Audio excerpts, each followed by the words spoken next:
and welcome to episode 9 of the Brain Cancer Podcast. In this episode, we're going to talk about what radiation treatment is, and I'm going to go through the timeline that I went through, although it may differ for different people in different situations. But before we get into that, I just wanted to give a big thank you to all of you for listening, and I'm very close to 500 total listens, which I know it doesn't sound like a lot, but it means a lot to me, and I really appreciate you guys for all the support you've given me and some of the ideas for future episodes. So know that I'm trying my best to listen to what people want to hear and working some of my personal experiences into the episodes as well. I actually have to be at the hospital on Friday for my usual treatment, and I do plan on recording that night as well, because like I mentioned on the last episode, I want to record on the same day that I have treatment just to basically talk about my experience that day at the hospital and tell you how I'm feeling. Even though I'm a few years out now, I still get the same fatigue and some of the same feelings, and you just get used to it after a while. So with all of that out of the way, let's go get into the episode.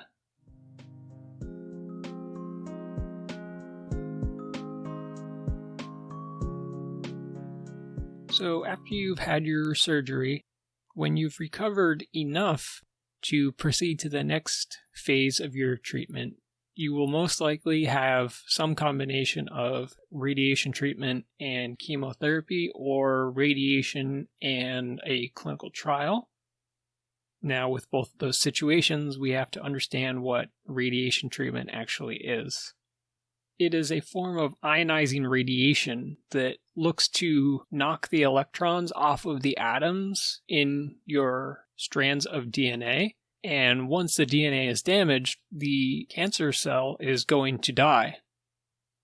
Now, this does also include your potentially healthy brain cells, but most of the time the treatment will be targeted towards whatever area of your brain was operated on, and they will try to be as precise as they can to avoid damaging any healthy brain material. And you'll often hear about the dosage in a term called grays, and all that means is that 1 gray is defined as the absorption of 1 joule of radiation energy per kilogram of matter, and it was named after Lewis Harold Gray, a famous British physicist. The dosage that you'll receive is generally in the 45 to 60 grays for brain cancer, and you'll receive that in anywhere from 1.5 to 2 grays per session. For me personally, I had 30 days at 2 grays each for a total of 60 grays of radiation. I went Monday through Friday, except for right around Thanksgiving when I had a treatment on Saturday, but still the total was 30 sessions at 60 grays, and I had finished on December 6th of 2016, and I was given a certificate upon my completion and my last day there. And one of the best parts is that you get to ring the bell when you're done with your radiation treatments, and then everybody claps for you because you're at the end of your radiation therapy there. Now, before we get to the celebrating part, where does it all start? After you have your surgery, they are going to look to try and get you started as soon as possible on radiation and chemo or your clinical trial. So because you're going to be lying down on a table for anywhere from 10 to 15 minutes for radiation, you are going to have to get a plastic mask made, which essentially forms around your face. And what it does is it holds your head in position for that 10 or 15 minutes so you don't move, and it ensures the accuracy of the radiation beams. When you're getting this mask made, you'll either get a CT or an MRI. I believe I had an MRI, but I'm not totally sure. But I do remember they had an IV in my arm, so they were scanning me as they were doing it. So you're going to lie down on a table, and they're going to have a plastic big wafer looking thing, and it's going to be very warm. And what they do is they put it across your face and they stretch it out and mold it to exactly your head structure. And you can breathe through it. It has holes, so you don't have to worry about not breathing or anything. It's a very unique feeling because I wasn't sure what to expect going into it, and all the girls said was that it's going to feel a little bit warm and weird, and they were not lying to me. But it takes about 15 minutes for the mask to harden, and once it's all hardened up, they're going to put you back into the machine and they're going to map out your brain so that when the actual radiation starts, they have the most accurate profile built of your treatment area so that they can have targeted therapy to get the cancer cells that are still either in the tumor that is still there or any of the microscopic cancerous cells that you can't visually see. That is one of the main purposes of radiation and chemo, is to kill all of the straggler cancer cells that are left behind, because no doctor can remove every cancerous cell during an operation. So it takes about an hour for them to make the mask and get the markings correct on your mask, because as they are imaging it, they'll come back in every so often and put little markings on the side of your mask, so that when the radiation oncologist looks at your tumor on file, they will already have a profile set up for your brain. So all they have to essentially do is bring up your particular profile. So the radiation machine does all of the work for them. So after you get your mask made, they will keep it at the hospital. And when you show up for your first session of radiation, they will already have it there. And I only know the protocol for MGH and how it was for me. So some things might be different, but I know a lot of stuff can just apply to whatever center you're at. So all of the radiation takes place in the 3rd floor lower level of the Lunder building, under what I only assume can be a lot of concrete and lead walls. So you will probably not get cell service down there. I was given a scan-in card, about the size of a credit card, so you can put it in your wallet or purse. When you show up there for your treatment, so you just scan it and it automatically checks you in. You go take a seat, and because we are brain cancer patients, we don't have to get changed.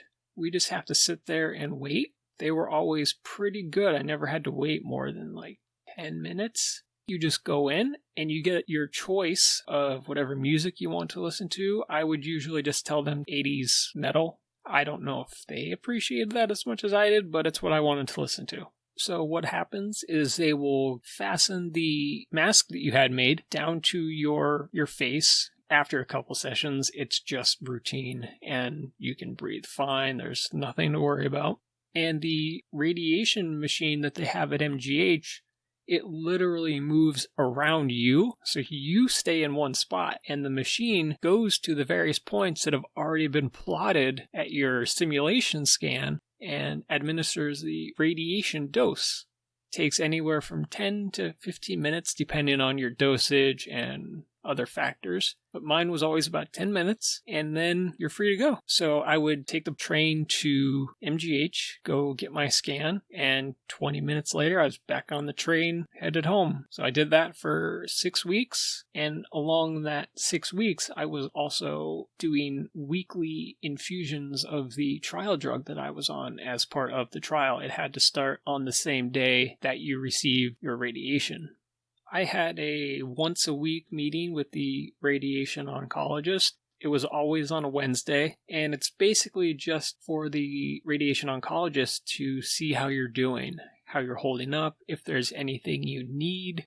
But this is the time of the week when you want to bring up any questions that you may have. And if you think of anything during the week, write it down and bring it with you for that meeting. It usually happens the same day that you're already there for your radiation. Mine always took place about 15-20 minutes after, so I was never waiting there for very long.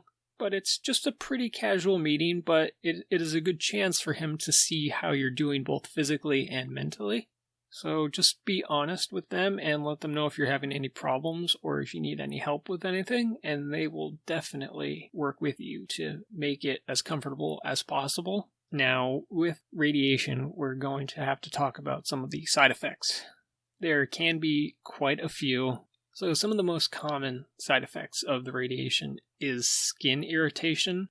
Wherever the beam is going in, and it has to go out. So wherever you're getting that radiation beam, you can have red, itchy, flaky skin. And that's something you want to bring up with your oncologist too, because they can give you recommendations on what you can and cannot put around that area, but you have to be very careful because you don't want something that will cause extra irritation. And especially if it's the summertime, you have to be extra careful because the last thing you want is to get sunburned where you're already getting radiation. You may also experience headaches, which also makes sense, nausea and vomiting, and vision problems, dizziness. Those can all also occur. And just a slow feeling mentally. You're just not up to your normal speed. And that's especially true when you combine it with temozolomide, which can cause what's known as chemo brain. So you're just not mentally sharp as you always used to be. And one of the most obvious is the loss of your hair at both the entrance and the exit point. Mine started falling out sometime during week 2. All I remember is that I had an itch on the side of my head, and I went to scratch it with just my fingertips, and a whole bunch of hair came with it, and this was sometime in the middle of week 2. And I really wish that I had trimmed or cut away a lot of my hair prior to starting radiation, because it wasn't long, but it was long enough that over the next week or so, as it all fell out, it really made a mess in the bathroom and in the shower, and I felt really bad about that. So I had to clean up a lot of hair. If you are going to cut it around there, shave it, just be very careful because it's going to fall out in those areas anyways. But if you want to get rid of all of it, which I did end up doing later, then it's better to just do it at the beginning than waiting till it's closer to the end. And I personally had no hair on top, but I had pretty much everything from halfway down the back of my skull all the way down and a little bit on each of the sides. So it looked extremely ridiculous, but I was able to go to the salon at MGH because they do very cheap haircuts there for oncology patients. And if you are expected to be in the hospital for a significant amount of time, they will go to your room and give you a haircut if you need it. What was supposed to be a $5 or $10 haircut, she didn't even charge me for it because I just literally wanted everything shaved, clean, gone. And whatever the final initial cost was, I had just given her that plus some extra as a tip just for being so nice and understanding of my situation. And once you lose your hair, it can definitely take up to or longer than 6 months for it to come back. So I had all mine gone by, it was November of 2016, and I finished on December 6th. I know that I still didn't have hair by April. It took a while for it to come back. And then the parts that were not getting the radiation, they were growing as normal.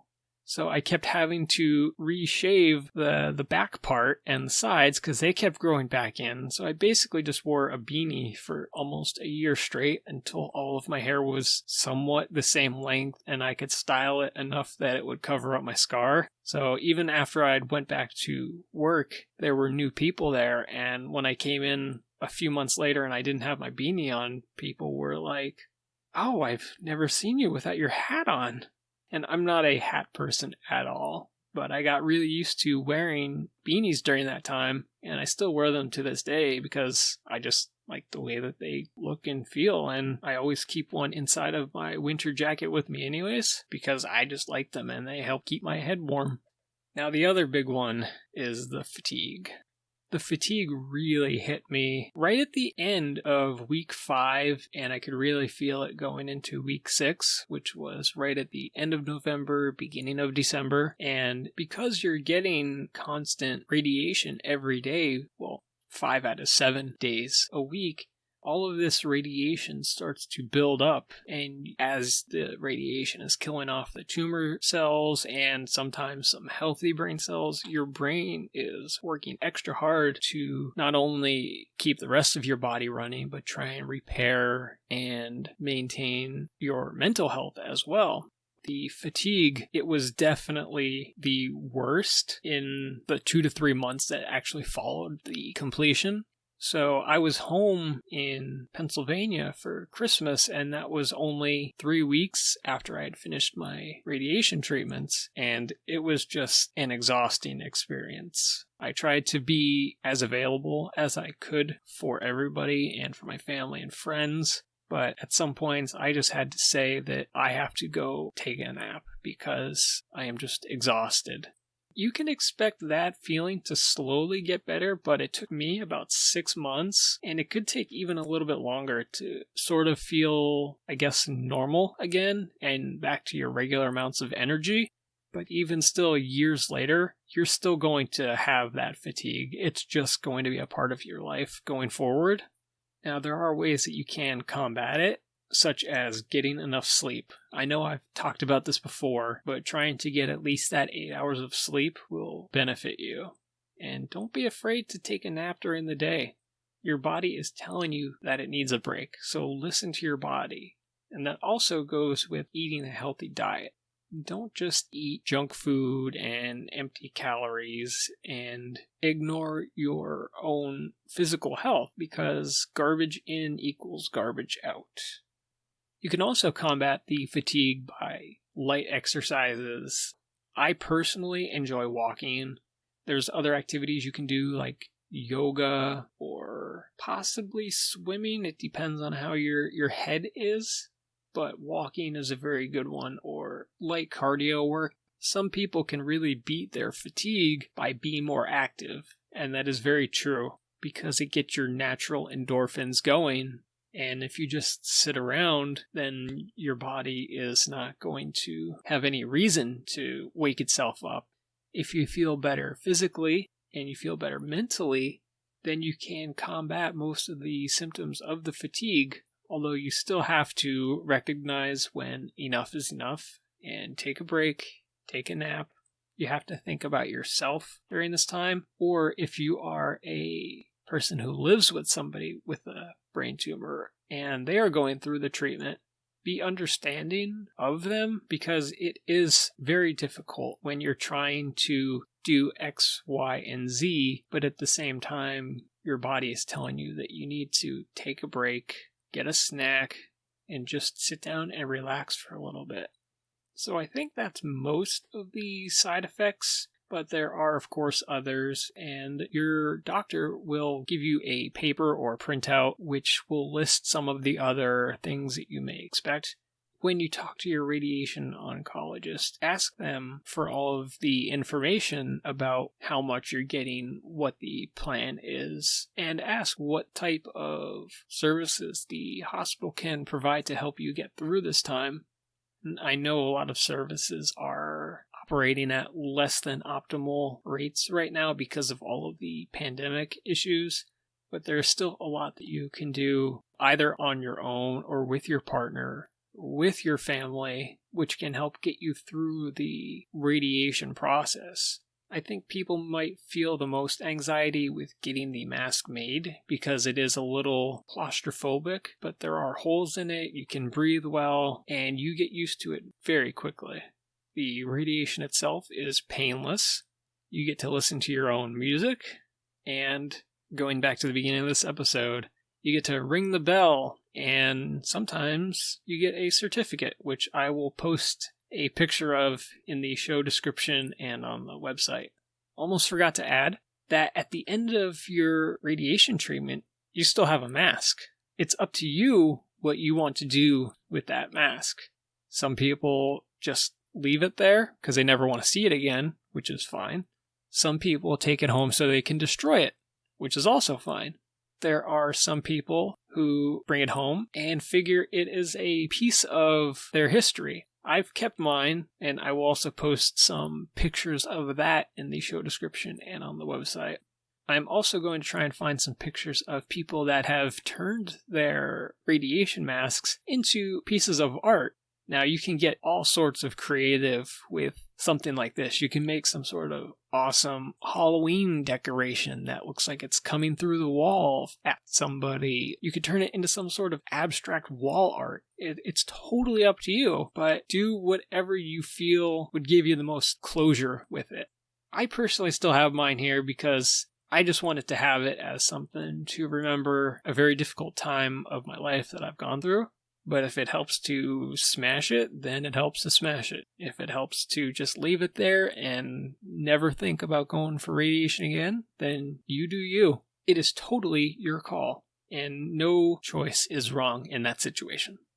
Alright, so I think we're going to call it here, folks. I hope this helps you out a little bit, and I hope I was able to explain my radiation treatment and just give you a little information on what to expect and things you can do to prevent some of the side effects. But I want to say thank you guys so much for listening. It means so much to me. I will be recording again in a few days after I have treatment. I am enjoying this, and this is actually my first episode with the new foam on my walls, so hopefully I can get it to sound a little bit better. Feel free to give me a follow on Twitter at twitter.com/braincancerpod or on Facebook at facebook.com/braincancerpodcast. You can email me at braincancerpodcast@gmail.com, and feel free to give me any show ideas, suggestions, criticism, or comments. So once again, thank you all. Stay safe out there. I hope you have a great day, and I'll talk to you again soon. Bye.